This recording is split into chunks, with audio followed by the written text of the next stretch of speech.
Good morning to all of you. इससे पहले की कक्षा में आप लोगों ने वर्ड्स के बारे में पढ़ा था कि वर्ड्स क्या है, उसके कितने काइंड्स होते हैं। मैंने कहा था कि इस वर्ड्स को पुनः मैं और डिवाइड करके बताऊंगा। तो चलिए आज की कक्षा में मैं आप लोगों को उसी वर्ड्स के बारे में और डिटेल से बताता हूँ, कैसे ट्रेडिशनल इंग्लिश ग्रामर में वर्ड्स को कितने भागों में और किस तरह से बांटा गया है, फिर मॉडर्न इंग्लिश ग्रामर में कैसे उसको अलग अलग डिवाइड किया गया है। उसके बाद फिर वर्तमान समय में जो ये ग्रामर चल रहा है इसको अल्ट्रा मॉडर्न इंग्लिश ग्रामर कहा जा रहा है। तो इन सारे अल्ट्रा मॉडर्न ग्रामरियन ने इस ग्रामर को, इनके वर्ड्स को किस तरीके से बांटा है, मैं उसकी चर्चा आज करता हूँ और उनके बारे में मैं बताने जा रहा हूँ। चलिए वर्ड्स को हम लोग पार्ट्स ऑफ स्पीच कहते हैं। पार्ट्स ऑफ स्पीच आप लोगों ने पढ़ा होगा पहले, या नहीं पढ़े हैं तो आज मैं बता दे रहा हूँ कि इस वर्ड्स को ही पार्ट्स ऑफ स्पीच कहते हैं। अब देखिए पार्ट्स ऑफ स्पीच का डिफिनेशन जो है, कोई जरूरत नहीं है कि आप उसके डिफिनेशन को पूरे एकदम रट्टा मारें, केवल कुछ समझ लें कि पार्ट्स ऑफ स्पीच है क्या और उसका डिफिनेशन आपको ऐसे ही याद हो जाएगा। किसको हिंदी में लोग कहते हैं शब्दों के भेद, या भाषा का अंग, या भाषा का विभाजन, या शब्दों का विभाजन। और इनके वर्ड से ही, इनके नाम से ही इसका डिफिनेशन तैयार हो जाता है। आप देख लें तो पार्ट्स मीन्स होता है क्लासिफिकेशन, इसको आप वर्गीकरण कहते हैं, इसको डिवीजन भी कहते हैं, इसको डिवीजन भी कहते हैं।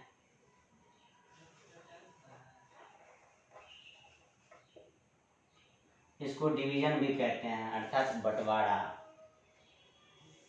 और स्पीच मीन्स होता है वर्ड, स्पीच मीन्स आप कह सकते हैं लैंग्वेज। तो आप देखेंगे डिफिनेशन बन के तैयार है आपका अपने से कि वर्ड्स, इस बीच में आप के जोड़ दीजिए कि वर्ड के क्लासिफिकेशन को पार्ट्स ऑफ स्पीच कहते हैं, या लैंग्वेज के क्लासिफिकेशन को पार्ट्स ऑफ स्पीच कहते हैं, या आप डिवीजन भी कर सकते हैं, लैंग्वेज के डिवीजन को या वर्ड्स के डिवीजन को पार्ट्स ऑफ स्पीच कहते हैं। और यही जो डिवीजन किया गया है, यही जो क्लासिफिकेशन किया गया है वर्ड्स का, वही पार्ट्स ऑफ स्पीच कहलाता है। तो आपका डिफिनेशन तैयार है कि आप कर सकते हैं the classification of words is called parts of speech, कि हर एक वर्ड का डिफिनेशन उसी में इंक्लूड रहता है। केवल हम लोगों को समझने की जरूरत है कि, और उसको निकालने की जरूरत है कि आप कैसे उसकी डिफिनेशन को निकालते हैं, बनाते हैं अपने से, अपनी अंडरस्टैंडिंग से। ये देखिए कितना आसान सा डिफिनेशन बना कि the classification of words is called parts of speech, कि वर्ड्स के क्लासिफिकेशन मींस वर्गीकरण, कि वर्ड्स के वर्गीकरण को पार्ट्स ऑफ स्पीच कहते हैं। अब सवाल आता है कि वर्गीकरण को ही पार्ट्स ऑफ स्पीच कहते हैं, तो वर्ड्स को कितने भागों में बांटा गया, सवाल यहाँ पर तुरंत अराइज होता है। तो हम लोग देखते हैं कि वर्ड्स को कैसे बांटा गया और कितने भागों में बांटा गया है। हम लोगों ने जो सबसे पहले और पहला ग्रामर पढ़ा, उस ग्रामर को हम लोग ट्रेडिशनल इंग्लिश ग्रामर कहते हैं, इसको एंशिएंट भी आप कह सकते हैं। तो इस वर्ड्स को पार्ट्स ऑफ स्पीच का नाम दिया गया और उस वर्ड्स में पार्ट्स ऑफ स्पीच के तहत उसको अब बांटा गया। तो किसके अनुसार? तो पहले जो ग्रामरियन थे उस ग्रामरियन को ट्रेडिशनल इंग्लिश ग्रामर कहा गया। तो मैं उनके आधार पर दे रहा हूं कि according to traditional English grammar there are 8 kinds of parts of speech. इस पार्ट्स ऑफ स्पीच को 8 भागों में बांटा गया है। किसके अनुसार? तो ट्रेडिशनल इंग्लिश ग्रामर के अनुसार।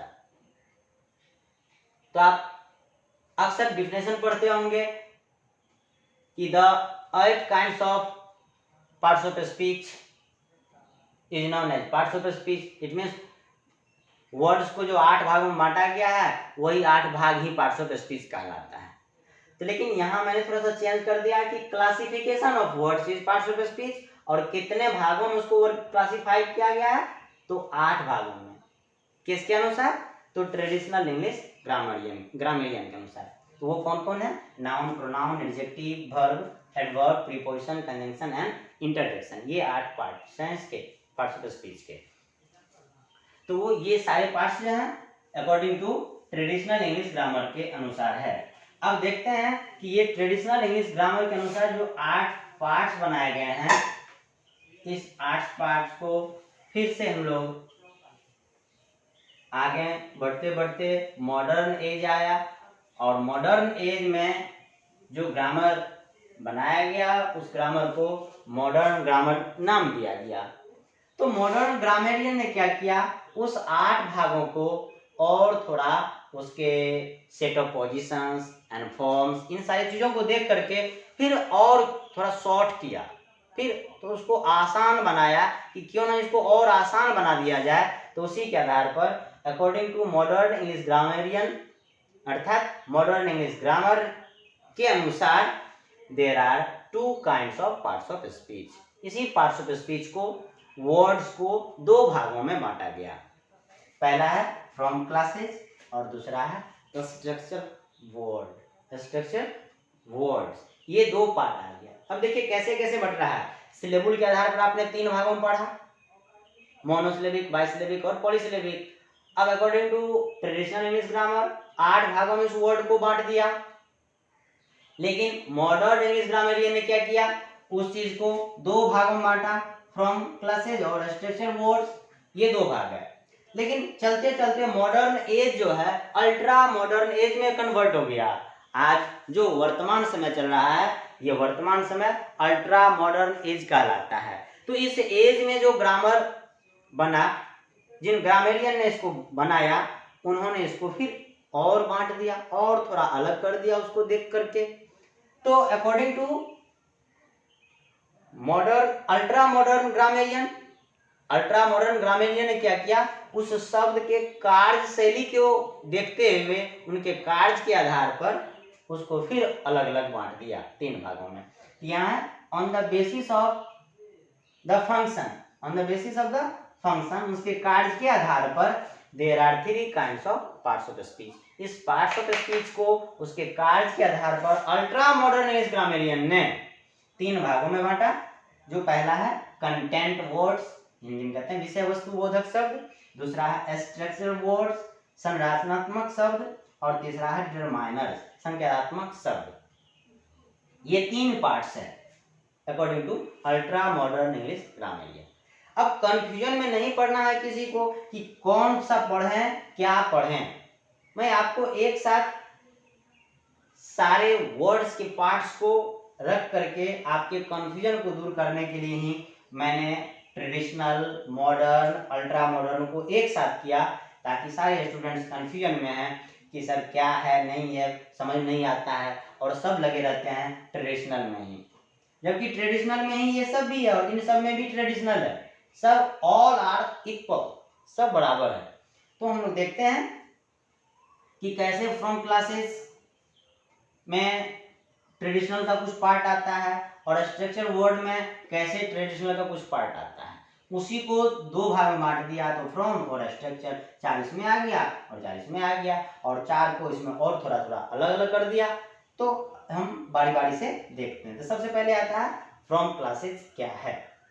तो फ्रॉम क्लासेस कि the words that have their own features of form and are used in the same set of positions is called from classes। कि वो words जिसकी अपनी कोई खास विशेषताएं होती है और उसको उस रूप में कहीं भी आप यूज कर सकते हैं अकेले भी, तो वही कहलाता है फ्रॉम क्लासेस।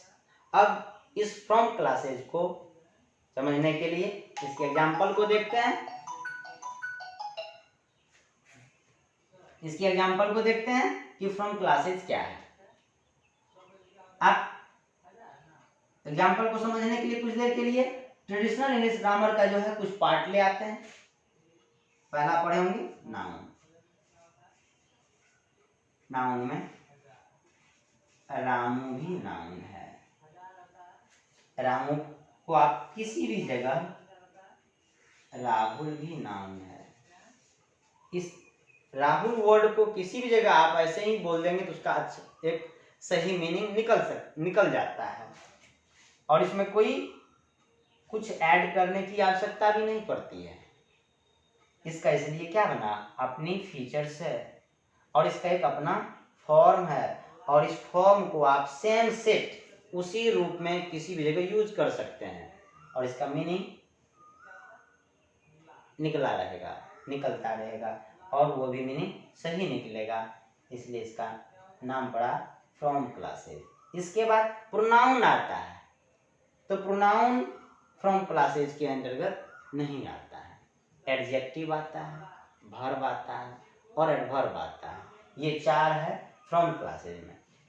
तो आज के लिए इतना ही है, मैं नेक्स्ट कक्षा में आप लोगों को बताऊंगा इसके बारे में कि फ्रॉम क्लासेज क्या है, कैसे है, क्योंकि समय भी हो चुका है।